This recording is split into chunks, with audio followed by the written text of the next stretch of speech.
Sam Esmail crafts an intense, visceral episode that grabs you from the very first moments and never lets go, as he delivers a spectacular, single-shot styled, real-time bit of storytelling that'll be the best 43 minutes of television you have ever seen. It's Mr. Robot, episode 3.4, Runtime Error. .R00. 1, 2, 3, 4. 1, 2, 3, 4, 5, 6. Hey everyone, D here, and welcome to this week's review of Mr. Robot. So yeah, there are spoilers. Lots of spoilers coming up. And let me start off with the request that I really wish that I spoke German.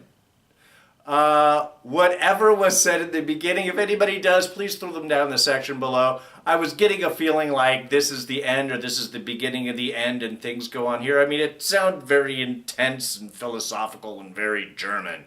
But I had no idea what it was. I'm sure it pretty much lays out what the episode was going to be. But wow. I actually had to rewind it after going about 5 minutes in to see that there hasn't been a cut yet. And yes, let's be honest, there were cuts within the episode. That was not one actual real single shot. There were certain points where you get, through bodies, through the crowds and stuff as the camera moves around, or as the camera goes through a wall with Elliot going from the hallway into the conference room and little areas like that where they were able to cut. But that's a small, irrelevant point. Because there were long single takes that were involved with this. It was a single tracking shot style. And it was all done in real time. And that type of storytelling really pulls the audience in. For several reasons. One, because there's no cut, there's no mental break. And therefore you don't tend to shy away or look away. You're drawn into the moment. And you're feeling as the character is feeling as they're moving and looking, and you're caught inside the moment, and you almost catch yourself looking to the edge of the screen like, are they coming? Is security catching up? It really delivers that type of intensity. And then keeping it in real time as well, we're following events as they go on. It keeps us in the moment. And it's one of those bits of storytelling that when it's done properly, really delivers an amazing bit. If any of you guys have caught when I've talked about fights and things like this, that is why those long shots in a single fight have that more intense feeling versus something that's cut, hit, cut, reaction, cut, back shot, where it's like a cut every couple of seconds. That is confusing with the mind. It really kind of pulls you out of the moment. Whereas when you are caught in these long single shots, you feel you are experiencing everything with that character. And again, because you don't have any visual breaks, it really keeps the mind engaged and just delivers exactly what this episode delivered right here. Now the file type for this week, see, just did a cut. A little bit of a jarring moment there, isn't it? But the file type this week, R00, is an archive compression files. And we've had a lot of those this season. A lot of archiving, a lot of compression files. This particular one, R00, is when you have a large file that needs to be compressed, but you need to break it up into smaller bits. Say, for instance, that you only have a couple of small USB sticks. Kind of refers to what was going on with Angela tonight. But the file is too big to fit onto one of them. Maybe you have to split them into 2 or 3 parts. WinRAR, which is this big compression size that most Windows users see, there is a sub-function within that will break it into smaller little bits. And then you'd have R00, which would be the main one, and R01, and R02, and R03, and those would show all the individual bits that you could then uncompress and reassemble together into one seamless whole. So in a way, that kind of tells a little bit of the storytelling and a little bit of the makeup for this episode, how it was a bunch of small individual bits that when put together seem to be one big seamless whole. And that also tells the individual little story bits that we are telling. In some ways, we are breaking up the larger story into the story of Elliot's side of things and of Angela's side of things. Elliot, as he discovers that something has gone wrong, and Mr. Robot's been there for the whole weekend, and I love that small bit of discovery as that happens kind of bit by bit. And then, of course, having to run around and try and stop the Dark Army, knowing that Phase 2 is going on, and trying to stop them from stopping him, stop them, if that makes any sense. And then, of course, as it goes down, we run into Darlene and have that great kind of reveal for Darlene. It's just a wonderful bit of audio that was done there as all of the crowd sounds were sucked out and just really focused on just the dialogue between the two of them. And then sort of when it ends, it's boom, we go back into all the crowd noise. Anyway, and then come back with Angela, who of course is the Dark Army side of trying to overcome all of the things that Elliot has done to undo it. So it's the two sides of the attack, the two parts of the story, again, uncompressed and put together in one seamless whole. Now as for the actual composition of the episode, again, that opening bit as we are in the elevator with Elliot coming back. And if you notice, there's that little sound crackle in there. Now, normally that is associated when we see Elliot and Mr. Robot switch. It's kind of like, a little switch there, almost like a television static refocusing into a different picture. And this kind of illustrates the fact that we have Elliot coming out of the weekend of being Mr. Robot. So in some sense, Elliot is stepping back out of the fog of consciousness into the real world and sort of seeing, he's like waking up basically in that elevator and trying to run tune, which is why he has the discussion of, running a program. He's just doing bit by bits. He's going by automatic pilot. And what could cause an interruption? A runtime error? Memory corruption is one idea, certainly if you were somebody else. But I thought that was really cool to have those little static shots as he's kind of like getting back into his body. And part of me was wondering, why is he going to work? Why is Angela taking him to work if she worked so hard to get him fired? But of course, that has to come out naturally. He can't just know. She can't tell him, hey, I had you fired. Wants it all to work out naturally. So he has to go into work and try to sign in, and that alerts the rest of security and HR that Elliot's in the building, and we need to be sure to exit him out with security and do it all proper. So it kind of took me a moment to sort of catch up, but I sort of felt like Elliot in that moment too. Love the interactions with his little cubicle buddy, especially the idea when he just tears him down about the whole, people that talk about that are either completely insecure or they're liars, they don't, and then realizes that he's not talking to us as the audience, he's talking to them. So, I mean, I love those just little dissociations and kind of in and outs of the body that was going on right there. And then, of course, his slow tracking and figuring out what is going on and remembering, hey, where have I been? It was just those little moments as everything sort of dawns on him of what is going on, I thought was great, especially when it kind of shocks and he realizes he wasn't in on Friday, and that sort of collapses, and then he gets on the phone with Darlene and sort of figures out, oh my God, and everything sort of comes back to him. So it was a great cascade, and again, because it's done in real time and we are with him, we get to experience all of that kind of discovery and panic and everything going on at the same time. And then, of course, it is the back and forth of trying to get something done. Great bit in the conference room as he was talking to Sean, I believe the sales guy. One, I love the idea is that his standard thoughts of overcoming people, I mean, he picked the old lady thinking, oh, this is going to be an easy mark, and she ends up knowing all about the security protocols and that she's done all the proper backups that she couldn't be. Just shoots him down and then luckily throws him a bone with like, well, yes, but I am, of course, the old lady that knows everything that's going on here. And Frederick over there, yeah, he's causing problems. He's the one with the unsecure. So that was kind of a fun bit. And then when he gets into Sean and he thinks that this is just a sales meeting he can drip into, where he can't, where he is constantly fought upon, where Sean is like, no, you're not supposed to be here. Oh, you're not this. No, you're wrong. I mean, everything that Elliot was attempting to do really wasn't working. And then, of course, Elliot's discussion about I've been in that space before and I've got to pause for a moment and breathe. He's really, of course, talking about himself. And I loved you can see sort of security all as he takes that moment and breathes and relaxes. disappears and gives him that moment to go ahead and get out of there. So it was kind of cool as he is working and doing all of his great Elliot stuff, where at the same time the marks that he is picking are a lot more competent than he expected.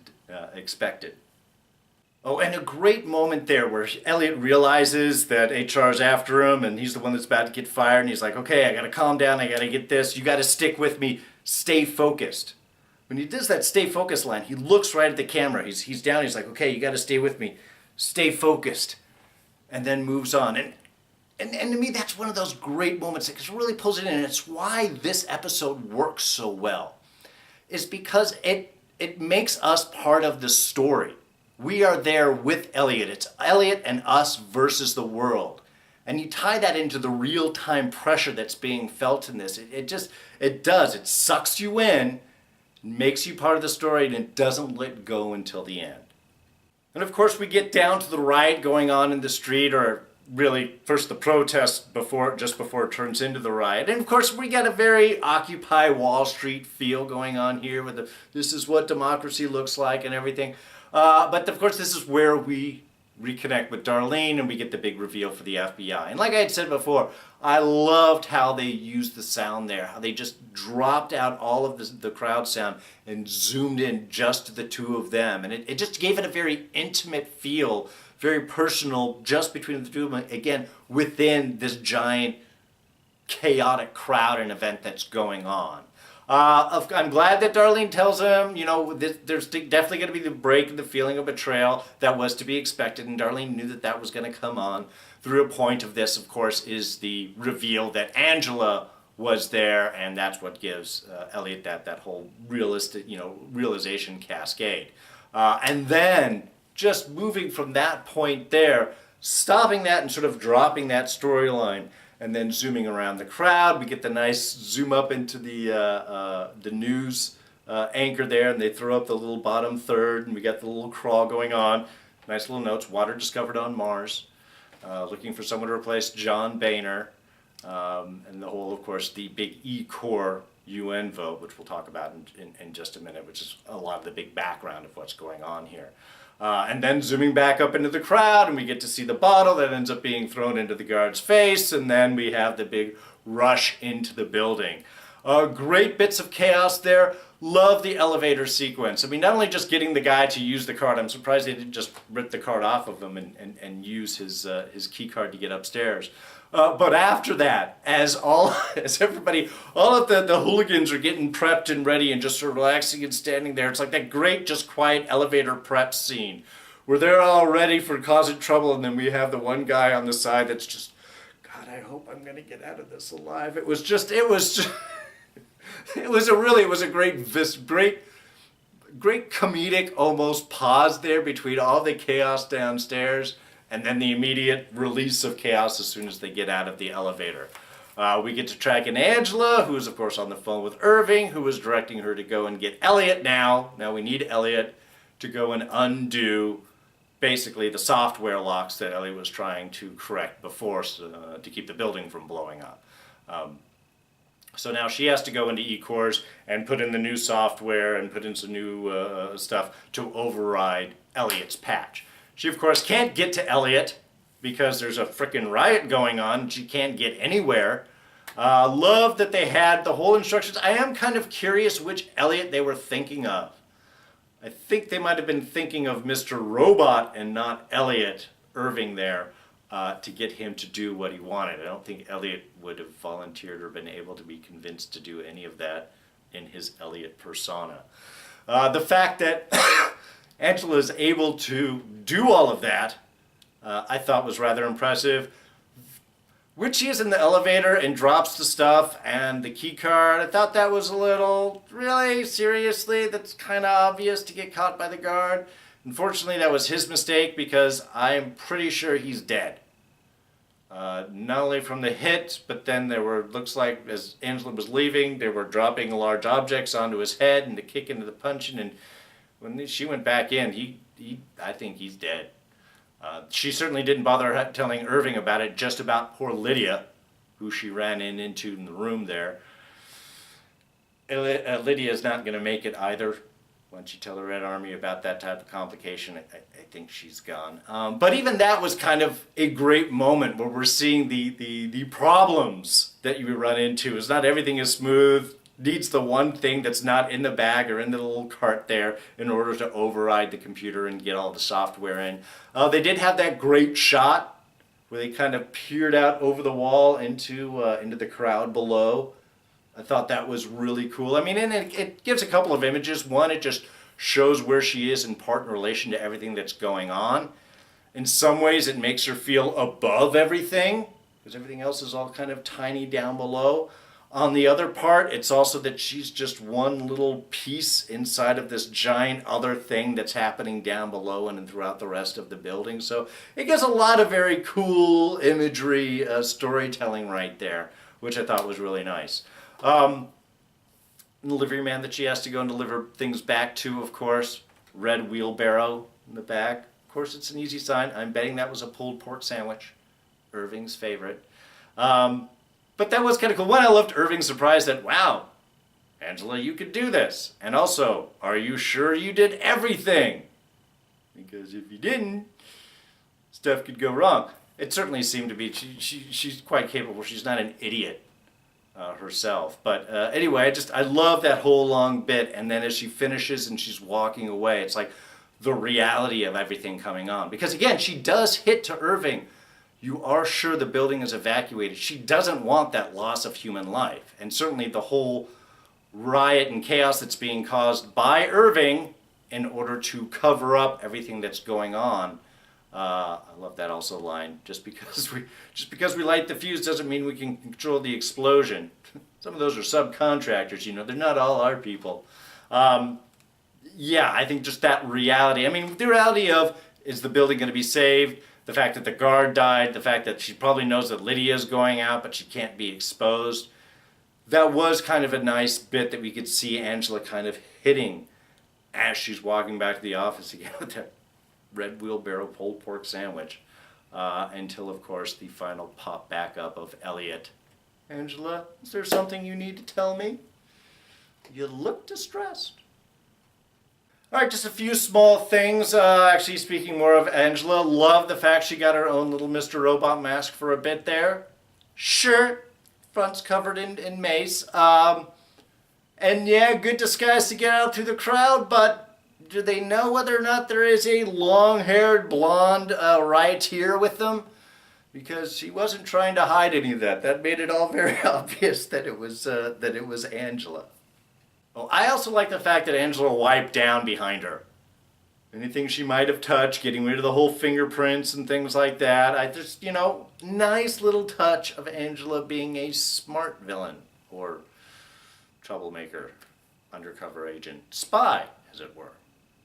The overhead voice that was reminding about having the rioters were there and hold up into a safe place and all that, kept reminding me of the computer voice from Aliens.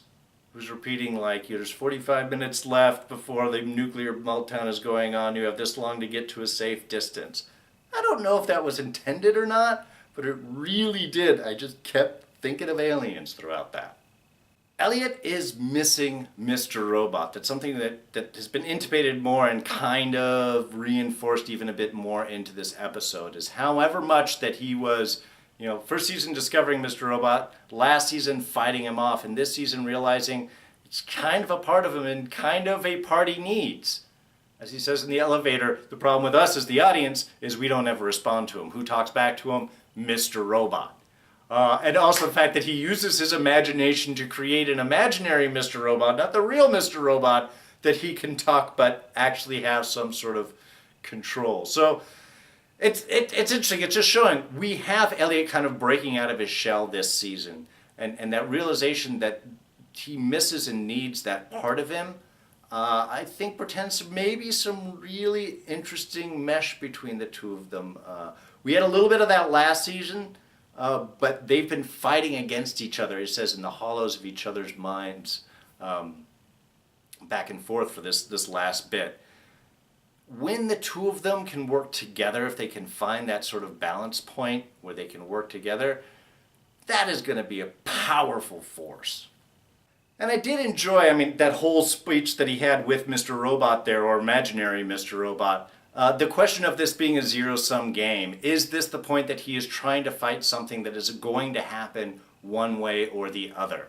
And thus, what is it that he could actually do to make a change? And that realization that he's got to go and make sure that people get out of the building, I thought that was just sort of a great bit. So, again, kind of interesting where Elliot, despite all of his work, can take the moment, realize maybe this is a fruitless point and what is more important. And that important is actually being heroic and saving lives. And yes, what else is being framed throughout this episode really nicely? There's occasional news crawls, both in the elevator and the news reporter outside, is talking about the big UN vote. This is that White Rose has been orchestrating for the UN to approve China's annexation of the Republic of Congo.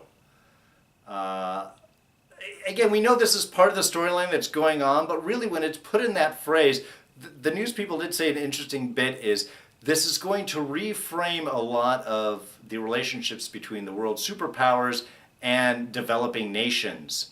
If it just seems that, you know, a developing nation or those, you know, a third world country could just be annexed by a superpower with a vote in the UN.